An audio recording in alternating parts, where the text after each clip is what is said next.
మేం కూడా ఎందులోనూ తక్కువ కాదు, మేం కూడా ఎందులోనూ తీసిపోం. ఒక్క అవకాశం ఇచ్చి చూడండి, మేమంటే ఏంటో నిరూపిస్తామంటున్నారు ట్రాన్స్జెండర్లు.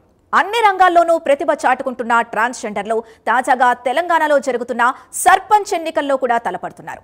మంచిర్యాల జిల్లా జైపూర్ మండలంలో ఓ ట్రాన్స్జెండర్ నామినేషన్ వేసి మిగతా అభ్యర్థులకు దడ పుట్టిస్తున్న వైనం చర్చనీయాంశంగా మారింది.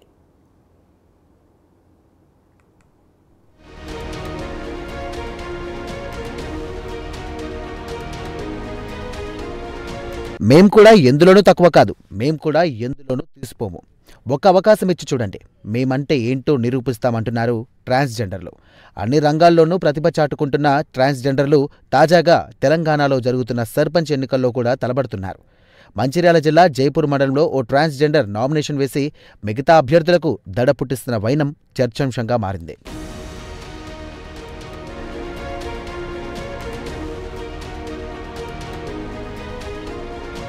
మంచిర్యాల జిల్లా జైపూర్ మండలం వెంకట్రావుపల్లికి చెందిన ఈయన పేరు శ్రీనివాస్. అయితే ఇతను ట్రాన్స్జెండర్గా మారిన తర్వాత వైశాలిగా మార్చుకున్నాడు. సామాన్య ప్రజలందరికీ కూడా ఉన్నట్టుగానే వైశాలికి కూడా ఆంక్షలు, అభిరుచులు ఉన్నాయి. అందులోనూ ప్రజాసేవ చేయాలనే బలమైన కోరిక కూడా ఉంది. ఈ క్రమంలోనే వెంకట్రావుపల్లికి గ్రామ సర్పంచ్ అభ్యర్థిగా బరిలో దిగారు. నామినేషన్ దాఖలు చేసి తాను గెలిస్తే ఏం చేస్తారో మీడియా ముఖంగా చెబుతుండడం విశేషం.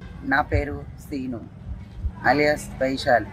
దుబ్బపల్లి గ్రామంలో సర్పంచ్గా పోటీ చేస్తున్నారు. గ్రామానికి ఇంతవరకు ఎలాంటి సౌకర్యం లేదు. నేను సౌకర్యం చేయాలని ముందుకు రావడం జరిగింది. ఇంతకుముందు ఉన్న ప్రభుత్వం ఎలాంటిది ఏం పట్టించుకోలేదు. ఈసారి జనరల్కు రావడం జరిగిన వల్ల నేను ట్రాన్స్జెండర్గా ఈ నామినేషన్ వేయడం జరిగింది సర్పంచ్గా.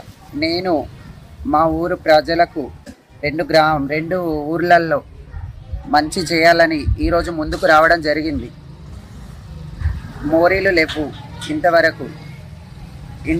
ఎల్లమ్మ గుడి దగ్గర ఆడపిల్లలు దిగి నడుచుకుంటూ పోవాలంటే ఇలాంటి లైట్లు ఎలాంటిది ఏమి లేదు. రోడ్డు పెద్దగా చేయించి లైట్లు పెట్టేయాల. మా దుబ్బపల్లిలో ఇంతవరకు పోచమ్మ గుడి అన్నది లేదు. పోచమ్మ గుడి కట్టియాలని ముందుకు రావడం జరిగింది. ఇవన్నీ చేపిస్తాను. మహిళలకు ఏ ఇంట్లో ఆడబిడ్డలకు పెళ్ళైన 5,016 ఇవ్వడం జరుగుతుంది నేను గెలిస్తే. కర్రావు ప్రజలు, దుబ్బపల్లి ప్రజలు నన్ను గెలిపించి ముందుకు నన్ను నడిపియాలని మన దుబ్బపల్లి నుండి వెంకట్రావుపల్లి దాకా లైట్లు పెట్టిస్తా. వెంకట్రావుపల్లికి వెళ్ళే కాడ మోరి లేదు, మోరి కట్టియడం జరుగుతుంది నన్ను గెలిపిస్తే. ఇవన్నిటి కోసం నేను ముందుకు రావడం జరిగింది ఈరోజు. మా ప్రజలందరూ నాకు ఓటేయాలని మనస్ఫూర్తిగా కోరుకుంటున్నాను.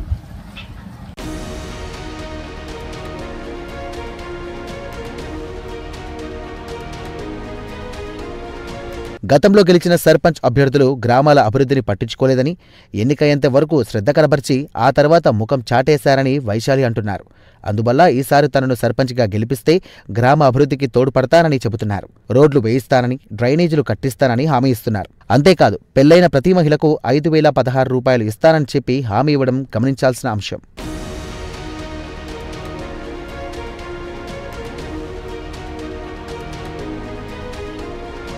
వెంకట్రావుపల్లి గ్రామాన్ని జనరల్ మహిళకు రిజర్వ్ చేయడంతో వైశాలి సర్పంచ్ అభ్యర్థిగా పోటీలోకి దిగారు.